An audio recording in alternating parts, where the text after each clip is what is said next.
మిత్రులారా, ఈ వీడియోలో మనం ఏపీడిఎస్సి హెచ్జిటి సోషల్ కంటెంట్లోని ముఖ్యమైన ప్రశ్నలు మరియు వాటి యొక్క జవాబుల గురించి వివరంగా తెలుసుకునే ప్రయత్నం చేద్దాం. ఈ వీడియో మీకు ఒక ప్రాక్టీస్ టెస్ట్గా ఉపయోగపడుతుంది మరియు రివిజన్గా కూడా ఉపయోగపడుతుంది. వీడియోను చివరి వరకు చూడడానికి ప్రయత్నం చేయండి. ఛేది మహాజనపదానికి రాజధాని ఏది? జవాబు సోతివతి. భారత రాజ్యాంగంలో విద్యా సాంస్కృతిక హక్కుకు సంబంధించిన ప్రకరణలు ఏవి? జవాబు ప్రకరణ 29, 30.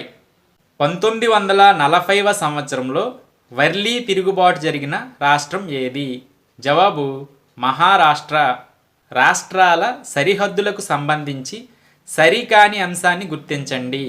ఆప్షన్ 1 చూసుకున్నట్లయితే తెలంగాణతో సరిహద్దులు పంచుకుంటున్న రాష్ట్రాలు ఆంధ్రప్రదేశ్, కర్ణాటక, ఛత్తీస్గఢ్, మహారాష్ట్ర.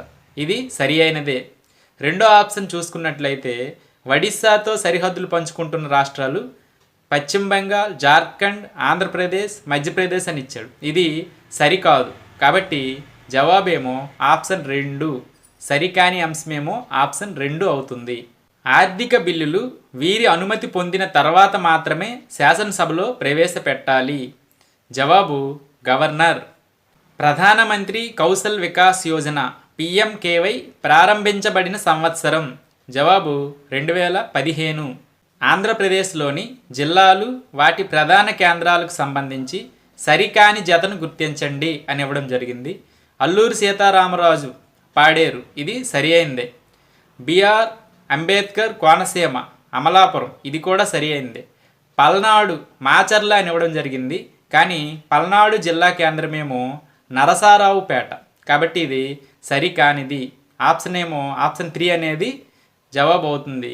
పశ్చిమ గోదావరి జిల్లా కేంద్రమేమో భీమవరం, ఇది కూడా సరి అయింది. ఇక్కడ జవాబు ఆప్షన్ 3. మాల్వా పీఠభూమికి దక్షిణ సరిహద్దు ఏది? జవాబు వింధ్య శ్రేణి. వినుకొండ రాతి చిత్రకళా స్థావరం ఈ జిల్లాలో ఉంది. జవాబు పల్నాడు. నీతి సారము అనే సంస్కృత గ్రంథాన్ని రాసింది ఎవరు? జవాబు రుద్రదేవుడు.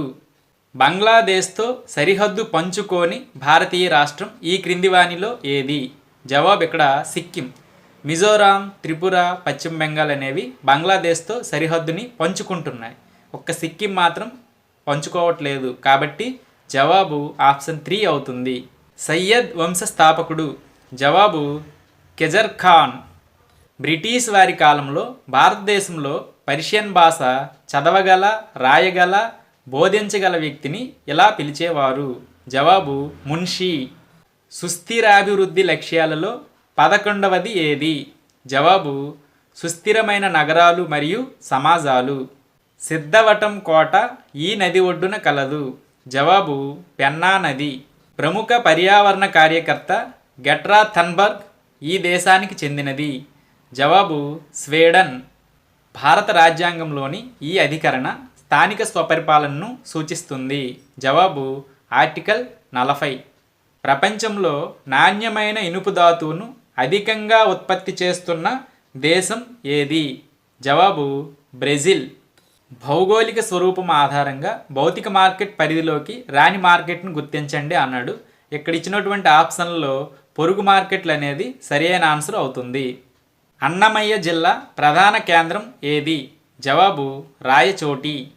క్రింది వానిలో స్మారకాలకు సంబంధించి భిన్నంగా ఉన్నదాన్ని గుర్తించండి అన్నాడు. జవాబేమో ఆభరణాలు. ఇక్కడ ఆభరణాలు అనేది భిన్నంగా ఉంది. బాలల కోసం జాతీయ కార్యాచరణ ప్రణాళిక 2016 ప్రకారం బాలల హక్కులు ఇన్ని కీలక ప్రాధాన్య రంగాల కింద వర్గీకరించబడ్డాయి? జవాబు 4 రంగాల క్రింద. జవాబు ఆప్షన్ 3 అవుతుంది. ద్వీపకల్ప పీఠభూమిలో జన్మించి గంగా నదిలో కలిసే ఉపనదిని గుర్తించండి. జవాబు చంబల్. భీమిలి లేదా భీమునిపట్నం పురపాలక సంఘం ఏర్పాటైన సంవత్సరం? జవాబు 1861. చెరువుల్లోనూ కాలువల్లోనూ ప్రత్యేకంగా చేపలను పెంచడాన్ని ఇలా పిలుస్తారు? జవాబు పిసికల్చర్. మానవాళిది ఒకటే కులం, ఒకటే మతం, ఒకటే దేవుడు అని పేర్కొన్నది నారాయణ గురు. యుద్ధ సమయాల్లో పేరిణీ నృత్యం ప్రదర్శించేవారు? ఇది సరి అయినదే. అటవీ ఉత్పత్తులపై ఇల్లరి సుంకం విధించేవారు అని ఇచ్చాడు. కానీ ఇది సరికాదు. కాబట్టి ఇక్కడ ఇచ్చిన ఆప్షన్లో సరికాని అంశమేమో ఆప్షన్ 2 అవుతుంది. జవాబు ఆప్షన్ 2. జైన మతంలోని పంచవ్రతాలలో లేనిది. ఇక్కడిచ్చిన వాటిలో జవాబు పరిగ్రహం. భారత రాజ్యాంగంలోని ఈ ప్రకరణ విద్యను ప్రాథమిక హక్కుగా గుర్తించింది. జవాబు 21A.